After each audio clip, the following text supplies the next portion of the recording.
Majority owner now to the Dallas Mavericks, whose last name is not Cuban. Her name is Miriam Adelson of Las Vegas. Yeah, this is a power move, and it's a power move positioning the Adelson family as big players in the sports world. Have you ever thought about who the richest women in the world really are? It's not just celebrities like Oprah or Rihanna. Some of these billionaires fly under the radar, quietly running massive global empires. Curious how they made their fortunes and what industries they dominate? Get ready to dive into their fascinating and inspiring stories. Number 10, Miriam Adelson. At number 10, we have Miriam Adelson, who rounds out the list with a net worth of $29.8 billion. She inherited her wealth following the death of her husband, Sheldon Adelson, who built Las Vegas Sands into a global casino empire. Miriam's background, however, is in medicine. She was a physician specializing in drug addiction treatment before taking on a leadership role in the family business. Today, she controls Las Vegas Sands, which operates major casinos in Macau, Singapore, and Las Vegas. Miriam is also a significant political donor, contributing heavily to Republican campaigns in the U.S. Number 9, Abigail Johnson. Next on the list is Abigail Johnson with a net worth of $31.3 billion. As the CEO of Fidelity Investments, Abigail has overseen the company's growth into one of the world's largest asset management firms with $11.8 trillion in assets under management. Abigail's leadership has been instrumental in modernizing Fidelity, particularly in embracing cryptocurrency and blockchain technology, ensuring the company remains competitive in the ever-evolving financial landscape. Abigail's fortune stems from a 24.5% stake in Fidelity, a company founded by her grandfather. Her leadership style is known for being grounded and pragmatic, much like her personal life, which is characterized by its relative modesty compared to other billionaires. How does someone with such immense power in global finance manage to remain so grounded? Number 8, Gina Rinehart. Coming in at number 8 is Gina Rinehart with a net worth of $31.5 billion, is Australia's richest person. She's the chairperson of Hancock Prospecting, a company founded by her father, Lang Hancock, and under her leadership, it's become Australia's largest private company. Rinehart has transformed the company's iron ore mining operations, capitalizing on Australia's rich natural resources. Beyond mining, she's also one of the country's largest landowners, with vast cattle properties spread across Australia.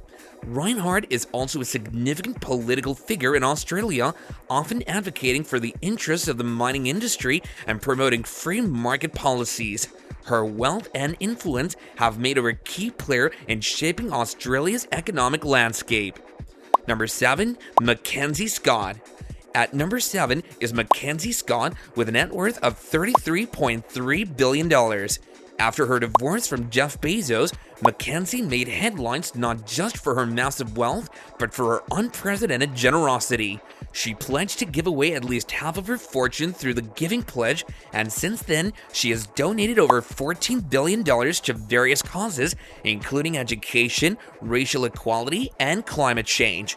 Her donations are often made with no restrictions, allowing organizations to use the funds as they see fit, an approach that has set her apart in the world of philanthropy. Scott's decision to give away such a large portion of her wealth has transformed her into a model for billionaire philanthropy. Her rapid and large donations have sparked discussions about how the ultra-wealthy should handle their fortunes and the power they hold to address global challenges. Number 7, Rafaela Aponte Diamant. Rafaela Aponte Diamant has a net worth of $34.8 billion. Rafaela and her husband founded the Mediterranean Shipping Company, or MSC, in 1970, which has grown into the world's second largest container shipping company. MSC operates across 155 countries, playing a pivotal role in global trade and commerce. While Rafaela's role has largely remained behind the scenes, her influence on the company's strategy and direction is undeniable. Rafaela and her husband have built an empire that's a key player in the logistics and shipping industry, and their company is essential in connecting markets across continents. Rafaela's ability to remain discreet while building one of the most successful logistics company globally is both impressive and intriguing. How does someone quietly build such an empire? Number 5. Savitri Jindal. Next on the list is Savitri Jindal, chairperson of the JSW Group with a net worth of $39.9 billion. Savitri inherited her wealth after her husband Opie Jindal passed away in 2005. The Jindal Group is one of India's largest industrial conglomerates with major interests in steel, energy, cement, and infrastructure. Under Savitri's leadership, the company has continued to thrive, particularly in the energy sector, where it's made significant strides in both traditional and renewable energy production. Beyond her role in business, Savitri is also a prominent politician and philanthropist. She serves in the Haryana Legislative Assembly and has been a vocal advocate for improving education and healthcare in India. Number 4. Jacqueline Mars. At number 4 is Jacqueline Mars with a net worth of $47.6 billion. As the granddaughter of Frank C. Mars, founder of Mars Inc., Jacqueline played a crucial role in building the world's largest candy company. Mars Inc. is behind some of the most beloved brands globally, including M&M's, Snickers, Twix, and Milky Way. Jacqueline spent decades working in the family business, serving as president of the company's food product group until her retirement in 2001.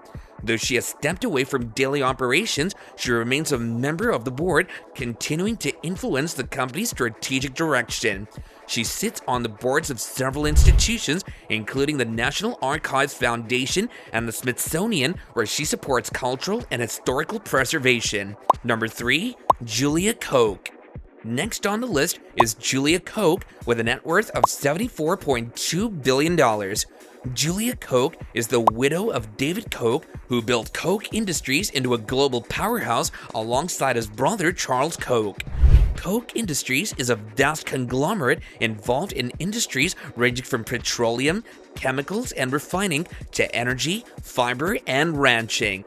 After David's passing in 2019, Julia inherited a large portion of his wealth, and she now plays an essential role in overseeing the Koch family's interests and philanthropic endeavors. While Julia had previously led a relatively private life, her role has expanded in the years following her husband's death. She manages the David H. Koch Foundation, which donates to causes like medical research, education, and cultural institutions.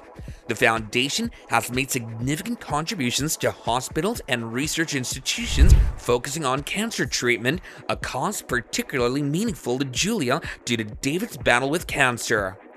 Number 2. Alice Walton. Next up is Alice Walton with a net worth of $89.2 billion. As the daughter of Sam Walton, the founder of Walmart, Alice's wealth primarily comes from her stake in the world's largest retailer. While she hasn't taken an active role in Walmart's operations, Alice has carved out her own identity, particularly in the world of art and philanthropy. She's the driving force behind the Crystal Burgess Museum of American Art in Bentonville, Arkansas, which has become one of the most important art museums in the United States. The museum houses an extensive collection of American art, including pieces by iconic artists like Norman Rockwell and Andy Warhol, and has made significant contributions to the cultural landscape of the American South. Her approach to wealth has been markedly different from her brothers, who manage the day-to-day operations of Walmart. Number 1. Francoise Bettencourt Meyers. And finally, first on the list is Francoise Bettencourt Meyers, the wealthiest woman in the world as of 2024, with a jaw-dropping net worth of $89.5 billion. She's the granddaughter of Eugene Schuler, the founder of L'Oreal, the global cosmetics giant. Francoise's mother, Lilliane Bettencourt, previously held the title of the world's richest woman, and upon her passing in 2017, Francoise inherited a controlling stake in the company. What makes her story even more interesting is that Francoise took on a very active role in managing and expanding the L'Oreal empire, growing it significantly despite challenges during the pandemic. Under her leadership, L'Oreal has not only rebounded, but also expanded its product lines and entered new markets with a stronger focus on sustainability and digital transformation. Francoise is known for being extremely private and keeping a low public profile despite her immense wealth and influence. Her passions lie in philanthropy and cultural preservation, particularly in the fields of neuroscience and autism research, causes close to her heart. One of her notable contributions is a $220 million donation toward the reconstruction of Notre Dame Cathedral following its devastating fire in 2019. It's truly inspiring to see how these women have shaped the industries they dominate while also contributing to philanthropic causes and staying grounded in their personal lives. What do you think about the role of these powerful women in shaping the future of business and society? Drop your thoughts in the comments below, and don't forget to like, share, and subscribe for more content on the world's movers and shakers.